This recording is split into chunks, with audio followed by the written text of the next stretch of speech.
Welcome back to the show. Thank you for being on the show. You've been very nice to us, very generous, very friendly with your time over the years for us here in New York City. And the song that you sang is a Bob Dylan song? It's a song written by Bob Dylan, which wasn't on a Bob Dylan album. And I'm putting out a greatest hits album tomorrow, and they like to have new songs for radio to play. And I really haven't been writing rock and roll songs. I've been writing classical music. So classical music? Yeah. And why is it? You have enough money? I guess so. I guess I do, actually. Yeah. But it's something I've always enjoyed. There are songs I've written, actually, that are like classical music. And the president of the record company said there's this great song by Bob Dylan that isn't on an album. And I heard it, and my hair stood up on my arms when I heard it. It's a beautiful song. Now, you must know Bob Dylan. I would guess that you guys are friends or have certainly met each other.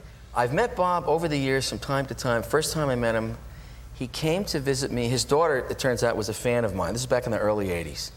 He comes over my apartment. I was living at the San Moritz Hotel. I had this great apartment at San Moritz.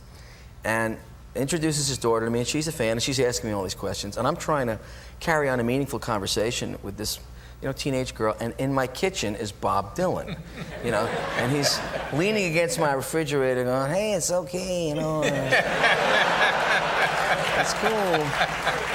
And I thought it was, he was a good dad. He was being a good dad. Yeah. I thought that was nice. That's a nice thing for both of you to have done, and a great thing for the kid as well. Yeah. And was there ever anything you got from him that you thought, well, this is insight, this is unusual to our profession, I'm going to hang on to something that he has told you or said to you? I asked him at one time, I met him at a gig, believe it or not, in Milan, Italy. They have these funny venues over there. They don't have hockey arenas and basketball arenas and Madison Square Gardens. They have like bicyclone-tron things. Oh, like velodrome. Velodrome, yeah, Velcro things. And very strange gigs. And you go backstage, and Bob was backstage in Milan, and I go, and he goes, hey, Billy, how you doing? He said, what are you doing in Milan? I said, well, I'm here to see you, man. And I always wanted to ask him, because I'm now building up a large catalog of songs, and I start worrying if I'm going to forget words. And Bob's written more words than there are, I think. Yeah. And I said, Bob, how do you remember all these words? Oh, that's easy. Just go over in the dressing room and take a look on the coffee table. And you sound like Bob Dylan if he had a cartoon show.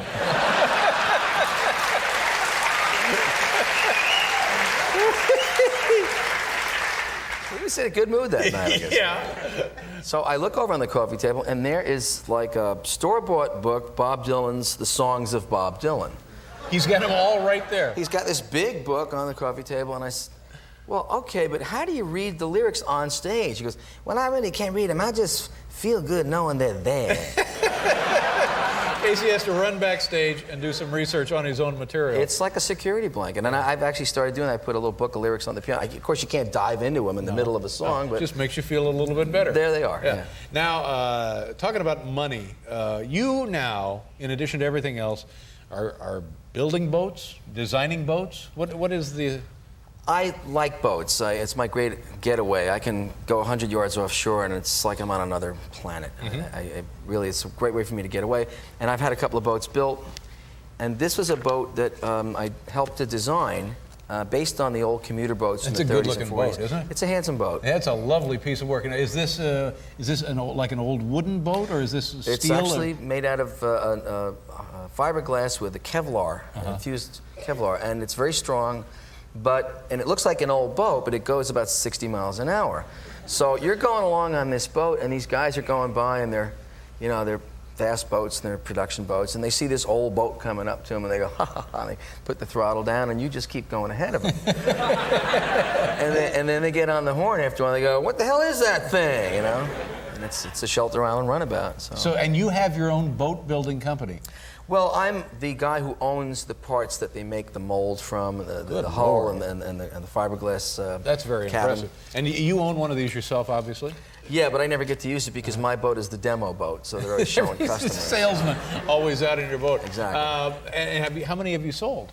Well, it's a small production. We've sold about 6 boats now. They can only knock out about 6 boats a year. It's a small place on Shelter Island. Hand-built kind of thing? Yeah, they're really done by handcrafted, Well, that's great. I'm very, very impressed by that. And if a person like me Not just a guy off the street. But if a person like me wanted to buy one of these books, how bad would I get hurt? Well, we know you have the cake, Dave, so.